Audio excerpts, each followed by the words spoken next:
kesepakatan pola ruang di wilayah perbatasan dengan Kabupaten TPU, kabupaten tetangga, karena sekaligus itu menjadi syarat untuk mendapatkan persetujuan substansi RT RW. Tidak boleh ada masalah pada rencana pola ruang di wilayah perbatasan dengan kabupaten lainnya. Sehingga kalau saya tidak salah agendanya tanggal 8 di kantor Bupati TPU. Kebetulan kami juga diundang untuk hadir di sana. Kemudian Bapak Ibu, perlu kami sampaikan bahwa momentum konsultasi publik 2 ini adalah momentum yang menurut kami dalam proses pelaksanaan penyusunan RT RW cukup penting untuk dimanfaatkan menyampaikan usulan terhadap perencanaan struktur maupun pola ruang di RT RW. Karena begini Bapak Ibu, di kita punya regulasi izin Bapak Dewan. Misalnya dari kecamatan kota atau Malaka Tengah ke Malaka Barat, itu ada infrastruktur jalan yang belum ada. Di analisis kami ada potensi ekonomi. Kami tenaga ahli itu bisa menarik ruas jalan A ke B. Tapi itu di kementerian akan dicoret jika itu bukan usulan saat konsultasi publik. Harus ada legalitas selain SK jalan. Misalnya kalau sudah ada SK jalan, artinya kita merujuk ke SK jalan. Tapi kalau tidak ada SK jalan, itu harus murni usulan Pemda. Jadi seperti itu pola perencanaan kita di Indonesia sesuai dengan regulasi. Jadi harus ada justifikasi. Kami menentukan bahwa di sini harus dibangun SPAM. Nah, apakah benar ada di dalam perencanaan RISPAM? Jika tidak, apakah itu memang usulan OPD PUPR misalnya JK pada saat konsultasi publik? Jadi seperti itu pola perencanaan. Harus ada pendasaran analisis tapi pendasaran itu pendasaran regulatif atau usulan saat konsultasi publik. Jadi momentum konsultasi publik 2 ini kami akan mencoba memaparkan. Kami juga apresiasi ke pemerintah Kabupaten Malaka yang mensupport kami dari aspek data cukup cepat, dan ya kalau namanya kurang data itu hal biasa di Indonesia ya Bapak Ibu. Tapi cukup cepat sehingga dalam kurun waktu kita KP1-nya bulan September, 2 bulan kami bisa menyelesaikan dokumen rencana dengan draft ranperda. Walaupun draft ranperda ini izin Bapak Dewan, prosesnya nanti harus melalui Kumham, Kementerian Kumham, melalui proses harmonisasi dan sinkronisasi sesuai dengan amanat regulasi terbaru. Itu nanti biasanya berproses di tahun berikutnya. Tetapi minimal sampai dengan akhir kontrak, draft itu sudah ada. Nanti tinggal dilakukan harmonisasi dan sinkronisasi dengan Kumham. Karena tahapannya cukup panjang, nanti akan kami sampaikan di paparan. Selain itu kami butuh komitmen DPR, Bapak Dewan. Nanti ada satu berita acara, formatnya sudah ada dari kementerian. Itu ditandatangani oleh Bupati dan pimpinan DPR, Ketua DPR dalam hal ini, yang menyatakan bahwa DPR mendukung pemerintah untuk melakukan proses revisi. Kalau sudah ada itu baru kita bisa berproses di kementerian. Jika itu belum ada, sampai tahap manapun kita tidak bisa menyelesaikan tugas besar ini. Karena ini tugas besar Bapak Ibu. Kita mengatur isi ruang Kabupaten Malaka sampai 20 tahun ke depan. Nah itu.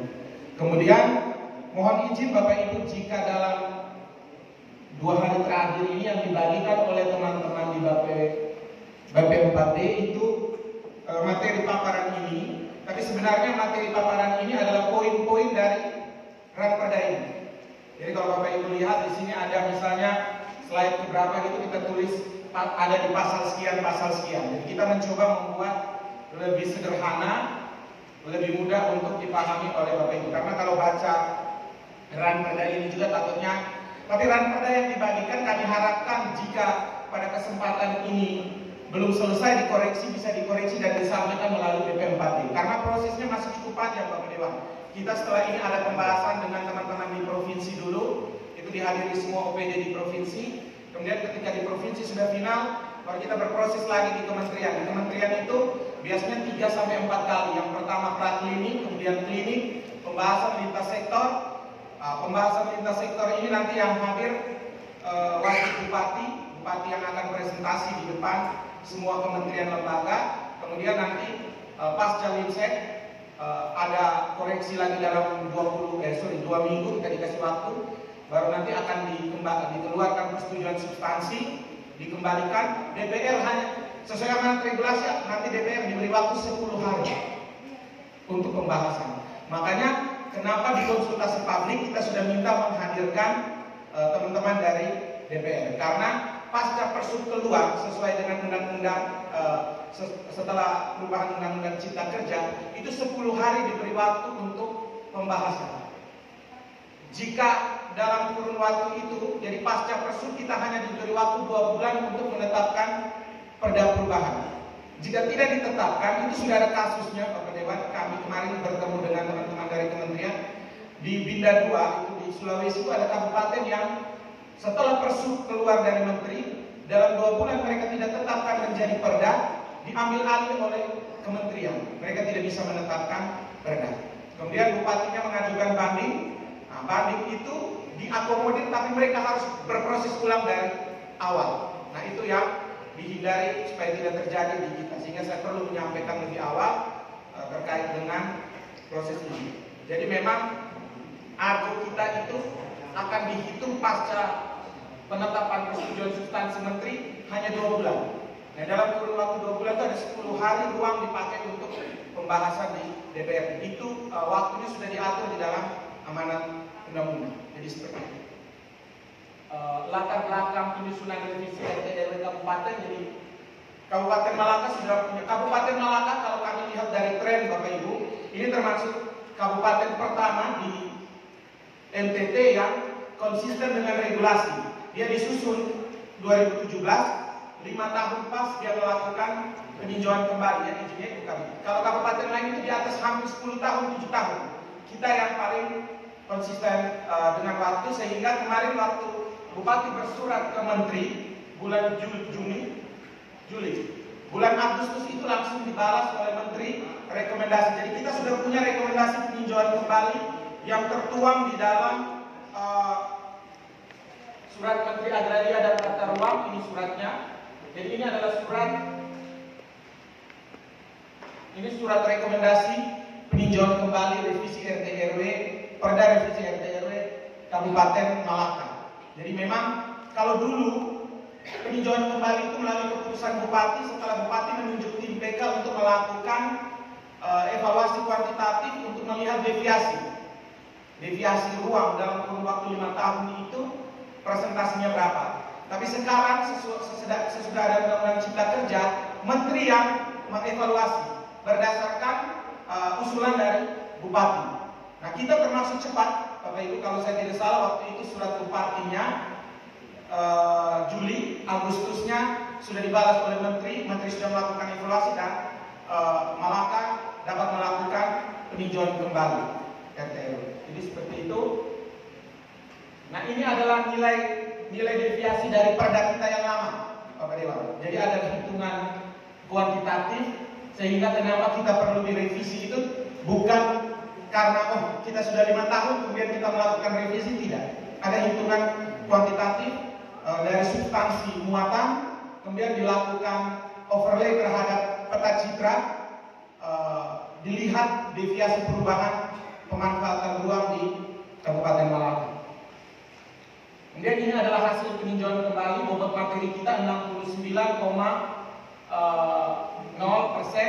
Nah, ini kalau sudah bobotnya sudah kurang dari 85, itu memang kita sudah harus melakukan revisi. Nah, kita ada di angka 69%. Nah, ini adalah proses bisnis penetapan RT/RW provinsi dan kabupaten menurut regulasi terbaru pasca keluarnya Undang-Undang Cipta Kerja, itu terbit PP 21 2021. Tapi satu hal yang sangat positif untuk Kabupaten Malaka, bahwa Malaka melakukan revisi RT/RW kabupaten di saat momen provinsi pun sedang berproses melakukan revisi dan RT/RW wilayah perbatasan negara juga sedang berproses. Jadi kita paralel, dan saya pikir semangat ini jangan kendor, Bapak Dewan. Saya harus sampaikan ini, Kabupaten Manggarai, Kabupaten Lembata sudah susun dari 2019. Kami semangat, mereka semangat, tapi anggarannya yang tidak semangat. Anggarannya ya untuk kepentingan teman-teman di OPD, karena mereka harus ke kementerian, mereka harus berkoordinasi dengan lembaga-lembaga dan lain sebagainya. Itu akhirnya mereka baru saja klinik tahun ini, dan ditargetkan awal tahun depan mereka sudah dapat rekomendasi menteri. Kita berharap Kabupaten Malaka ini bisa tahun ini penyusunan matek, tahun depan kita bisa dapat minimal persetujuan substansi, dan kalau persetujuan substansi lebih awal, maka akhir tahun depan kita sudah bisa penetapan perda perubahan. Dan ini sifatnya memang dinamis, Bapak Ibu. Yang hari ini saya paparkan, yang nanti dipaparkan di provinsi, yang nanti dipaparkan juga di kementerian, itu akan berubah terus, Bapak Ibu. Karena angka kuantitatif luasan lahan, misalnya saya ambil contoh saja, kita di Malaka ini kan ada beberapa kawasan yang existing dan perencanaan akan ada pemanfaatan, terus dari status kawasan dia masih masuk kawasan hutan. Kita sedang pengusulan perubahan status kawasan. Nah, itu akan berubah seiring berjalannya waktu, pasti akan berubah di dalam luasan, di dalam rancangan perda ini. Nah, izin Bapak Ibu, kita sekarang masih ada di tahap 1 ini, Bapak Ibu. Kita ada di tahap 1 yang ini penyusunan. Setelah tahap 1 ini semua selesai, penyusunannya ada banyak yang harus kita lalui, Bapak Ibu. Kita ada di tahap 1, nanti akan ada pengajuan atau usulan ke DPRD. Jadi biasanya usulan ke DPRD itu setelah melalui proses, kita sudah menyusun KLHS dan divalidasi. Kalau dari target teman-teman OPD, satu kali konsultasi publik KLHS lagi, terus validasi di provinsi. Kemudian setelah itu ada pembahasan di provinsi juga. Setelah semua sudah, nanti kita mulai. Kalau saran saya di DPR sudah dari awal tahun itu sudah mulai disosialisasikan, sehingga teman-teman DPR bisa mengkoreksi substansi. Kemudian nanti ada pembahasan di DPRD paralel dengan proses penyampaian di loket di kementerian. Kemudian setelah kementerian mengeluarkan persetujuan substansi, ini penetapan perda RT RW. Jadi ini penetapan di sini rapat lintas sektor, penerbitan persetujuan substansi. Ini yang tadi saya sampaikan berita acara, persetujuan antara DPR dengan Bupati, kemudian evaluasi perda, kemudian penetapan perda. Jadi prosesnya cukup panjang. Memang agak berbeda, Bapak Dewan dan Bapak Ibu sekalian. Tata ruang itu prosesnya agak panjang, agak berbeda dengan perda-perda lain. Kalau dulu Bapak Ibu, kalau sekarang pasca Undang-Undang Cipta Kerja kita diberi kesempatan 18 bulan penyusunan.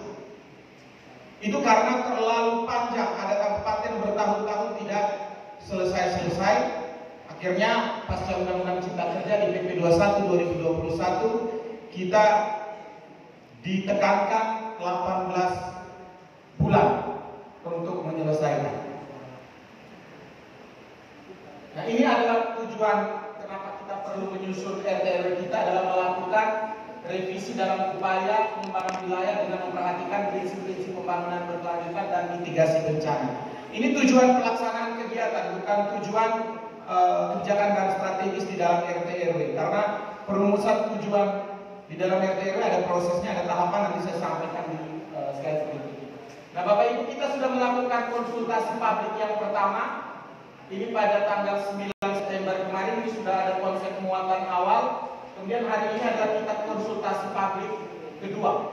Ini Bapak Ibu menyampaikan usulan rencana, kita sepakati, kemudian kita tuangkan di dalam berita acara. Nanti ini akan kita rubah di materi teknis maupun rancangan perdanya.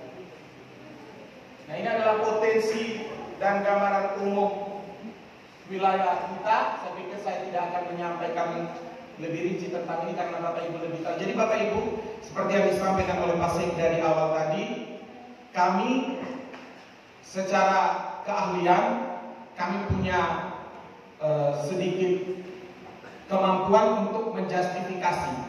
Tapi data dan informasi itu menjadi lebih komprehensif pada ranah Bapak Ibu, karena Bapak Ibu yang setiap saat ada di sini, yang selalu melihat, mendengar, dan mengetahui permasalahan baik itu terkait dengan struktur ruang. Struktur ruang ini kita bicara tentang infrastruktur maupun pola ruang. Pola ruang ini bicara tentang kawasan lindung dan kawasan budidaya, mana yang boleh dan tidak boleh. Kemudian ini aspek kependudukan. Ini adalah potensi wilayah Bapak Ibu. Di dalam materi yang Bapak Ibu terima, kami sudah coba melakukan mapping potensi wilayah per kecamatan. Nanti Bapak Ibu bisa koreksi kembali di substansi potensi wilayah ini. Jika potensi wilayah ini masih ada yang belum terakomodir di dalam halaman 6 di slide yang Bapak Ibu terima, itu kalau masih ada yang kurang nanti bisa disampaikan. Kemudian ada potensi dan permasalahan secara regional dan nasional, global. Itu adalah pengembangan perkotaan Betun sebagai PKL dan PKSN. Jadi kita itu satu-satunya wilayah perbatasan di NTT yang belum menjadi PKSN. Kita belum menjadi PKSN ya, kawasan perbatasan negara. Jadi kita belum ditetapkan sebagai PKSN. Tapi kalau saya tidak salah di perubahan RT RW perbatasan Betun menjadi PKSN. Karena kan kalau menjadi PKSN itu ada banyak hal positif.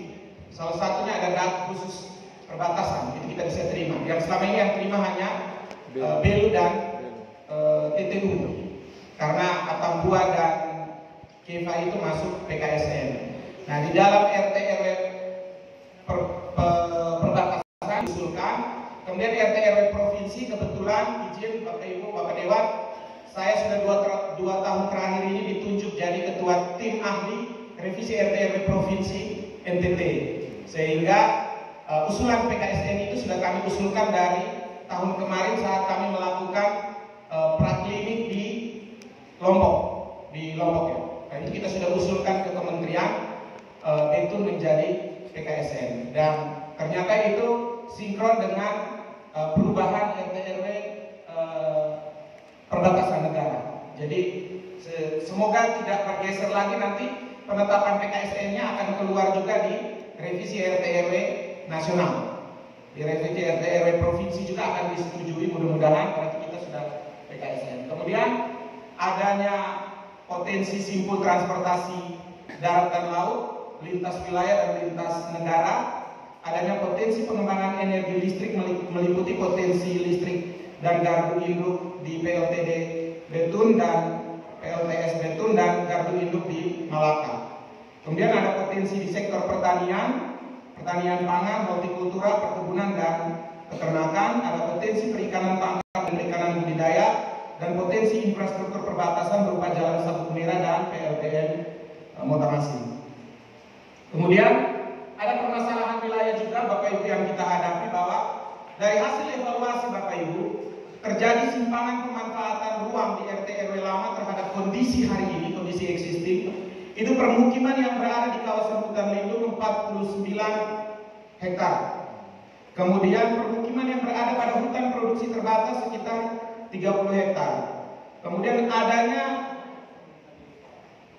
permasalahan terkait dengan aksesibilitas infrastruktur, sarana dan prasarana. Ini menjadi penting dan menarik karena ini menjadi isu strategis dalam konteks penyusunan RT RW kita. Cukup banyak kami highlight ini potensi, jangan salah ada potensi rawan bencana. Jadi begini, tadi yang disampaikan oleh Pak Sekda. Jadi beberapa minggu yang lalu kami dikontak oleh teman-teman DP4D, informasinya bahwa Kabupaten Malaka sedang mengusulkan DAK untuk pemukiman di kawasan rawan bencana, kalau saya tidak salah, terkait dengan pendanaan kawasan itu. Nah, Malaka belum punya kajian risiko bencana. Nah, bersyukur dalam proses penyusunan RT RW ini kami dibantu oleh tenaga ahli bencana sehingga peta-peta bencananya sudah ada. Jadi hari itu juga ketika teman-teman BP4D minta, kami langsung kirim semua peta terkait dengan risiko bencana di Kabupaten Malaka. Kemudian Bapak Ibu, ini adalah isu strategis. Pertama kita lihat ada PLBN, kemudian ada pengembangan terminal barang di Motamasin, kemudian kawasan strategis nasional sabit merah perbatasan, kemudian 5 kecamatan kita masuk wilayah perbatasan.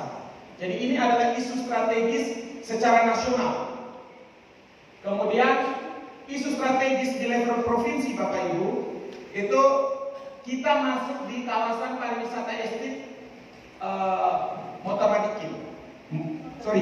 Motadikin. Nah itu kita masuk pariwisata estate di dalam SK Gubernur. Kemudian ada rencana pengembangan pelabuhan pengumpul di Koba 5. Kemudian ini adalah potensi isu-isu strategis kita yang coba kita highlight di level nasional, level provinsi maupun level kabupaten kota.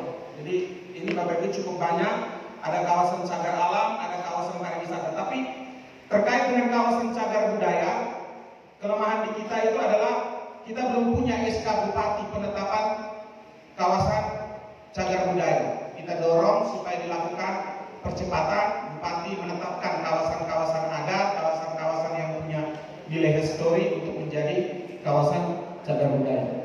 Kemudian cagar alam dan lain sebagainya, Bapak Ibu, ini cukup banyak isu strategis potensi wilayah. Kemudian dalam konsep pengembangan wilayah kita coba melihat substansi RPJP kita, walaupun RPJP kita nanti akan mengalami perubahan, tapi setidaknya ini adalah dokumen teknokrat yang bisa kita rujuk. Kemudian ada substansi RPJMD karena proses penyusunan revisi RT/RW kita itu kita lakukan pada tahun ini, sehingga rujukan kita adalah RPJMD pemerintah sekarang. Tapi lebih dari itu Bapak Ibu, dalam konteks RT/RW ada perbedaan. RPJMD adalah dokumen politis, RT/RW itu adalah dokumen non politis. Sehingga RT/RW secara substansi siapapun bupatinya harus merujuk kepada RT/RW dalam aspek spasial. Karena di dalam RT/RW, mungkin kalau Bapak Ibu yang sempat hadir pada konsultasi publik yang pertama itu kita sudah sampaikan sekitar, mudah-mudahan teman-teman bisa koreksi, ada 30-an metode analisis yang kita pakai untuk merumuskan rencana ini. Jadi sudah ada tahapan kajiannya. Kalau kita bicara RPJMD adalah dokumen politis, tapi dalam konteks perencanaan ini kita perlu melihat, mengintip substansi RPJMD. Nah ini kita lihat isu strategis, karakteristik wilayah dan analisis.